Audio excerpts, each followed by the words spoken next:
La Genèse, chapitre 12. L'Éternel dit à Abraham, « Va-t'en de ton pays, de ta patrie, et de la maison de ton père, dans le pays que je te montrerai. Je ferai de toi une grande nation, et je te bénirai. Je rendrai ton nom grand, et tu seras une source de bénédiction. Je bénirai ceux qui te béniront, et je maudirai ceux qui te maudiront, et toutes les familles de la terre seront bénies en toi. » Abraham partit comme l'Éternel le lui avait dit, et Lot partit avec lui. Abraham était âgé de 75 ans lorsqu'il sortit de Charan. Abraham prit Saraï, sa femme, et Lot, fils de son frère, avec tous les biens qu'il possédait et les serviteurs qu'il avait acquis à Charan. Ils partirent pour aller dans le pays de Canaan, et ils arrivèrent au pays de Canaan.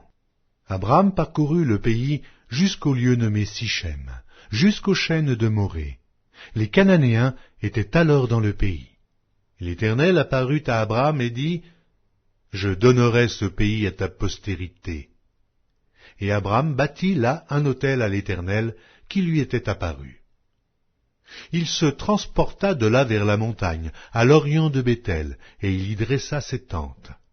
Ayant Béthel à l'occident et Haï à l'orient, il bâtit encore là un autel à l'Éternel, et il invoqua le nom de l'Éternel. Abraham continua ses marches en s'avançant vers le midi. Il y eut une famille dans le pays, et Abraham descendit en Égypte pour y séjourner, car la famille était grande dans le pays. Comme il était près d'entrer en Égypte, il dit à Saraï, sa femme, « Voici, je sais que tu es une femme belle de figure.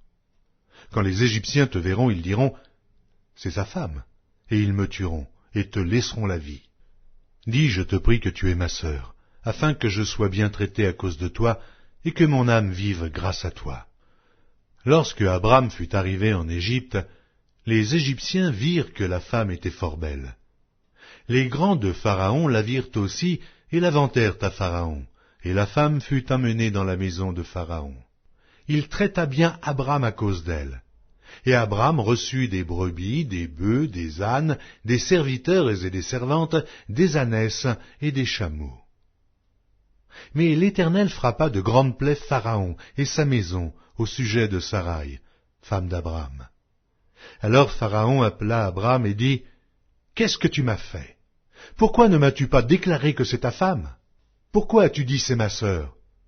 Aussi l'ai-je prise pour ma femme. Maintenant voici ta femme, prends-la et va-t'en. » Et Pharaon donna l'ordre à ses gens de le renvoyer, lui et sa femme, avec tout ce qui lui appartenait.